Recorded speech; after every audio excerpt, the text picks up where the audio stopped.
Start there. So there we go. All right, Chad.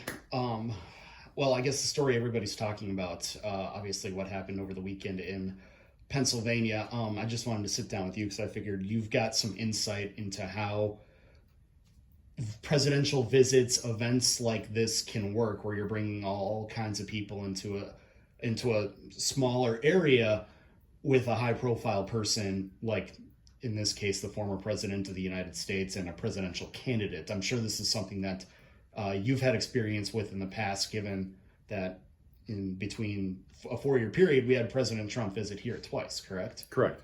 Yeah. So I guess my first question is, let's talk about what that collaboration is like when you're bringing in the Secret Service to work with local law enforcement and secure these venues and events. Sure, and I've done a number of these. Even prior to President Trump, we've had other dignitaries that have been here.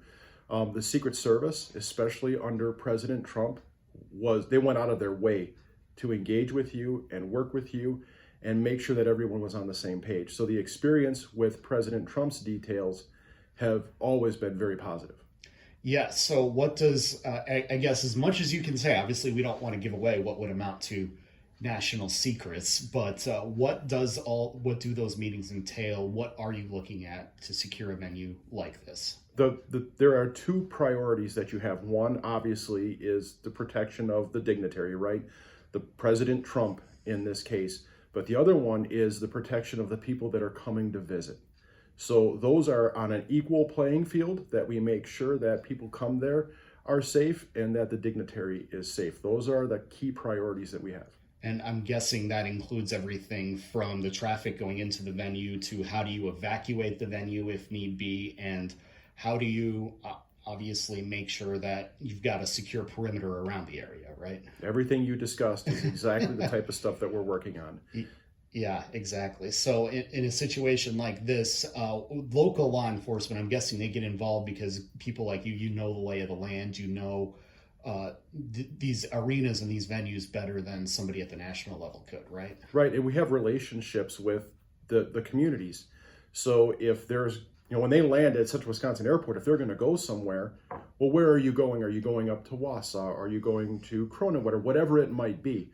So we help bridge that when they reach out to our office in order to make sure that they have those connections and that they're as prepared as they can be with their planning as they come and go. And bear in mind, we don't know all the plans. We don't get all the details, but the need to know information, I would tell you that they are very transparent with us on that information. And very transparent and very thorough, because of course, from their end of it on the Secret Service, this is something that they do every day, right? It is. Yeah.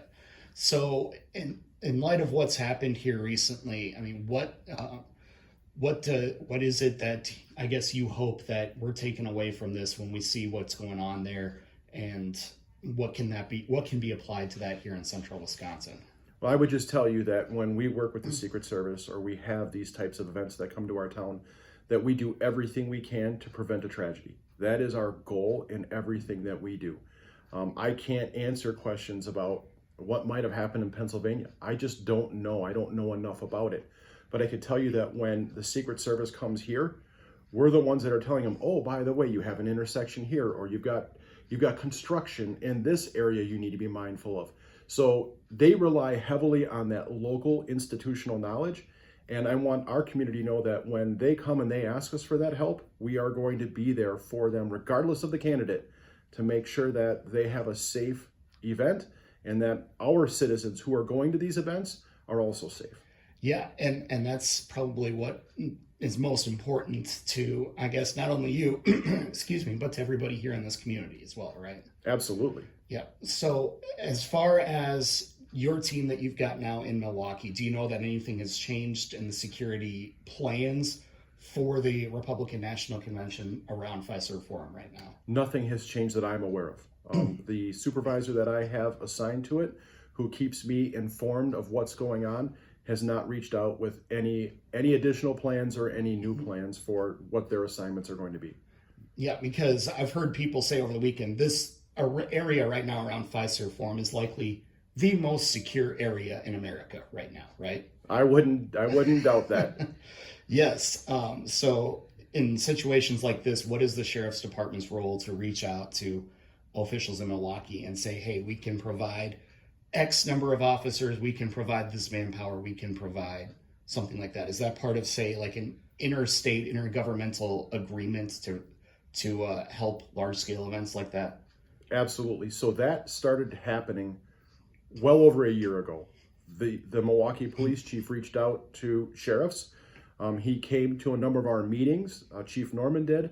He discussed with us the needs of the city of Milwaukee and then asked where we could help. And that's how this began. And we do have an intergovernmental agreement with the city of Milwaukee for any services that we're providing so that everything is covered. All of that has been worked out on the front end so that our people can go down there, do their job, and get back home safe. Mm-hmm. Indeed. And again, a lot of the details on that are going to be on a need-to-know basis because, again, we don't want to be giving away secrets or anything like that would compromise the security of the event, right? Right. And there are things that I don't know, right? I know what my teams are doing. I know what our staff are assigned to, but there's so much more that goes into this that I just don't have any clue about. And of course, you've got enough going on here in Marathon County as well. You probably don't have time to read up on that too, right? Right. What I need to know, I know. And other than that, I worry about our staff down there. Don't get me wrong, but I'm confident in them, their leadership, and their ability, and looking forward to them getting home safe. All right. Anything else you'd like us to know then before we let you go? No, I'm just appreciate you taking the time to learn about it. All right. Awesome.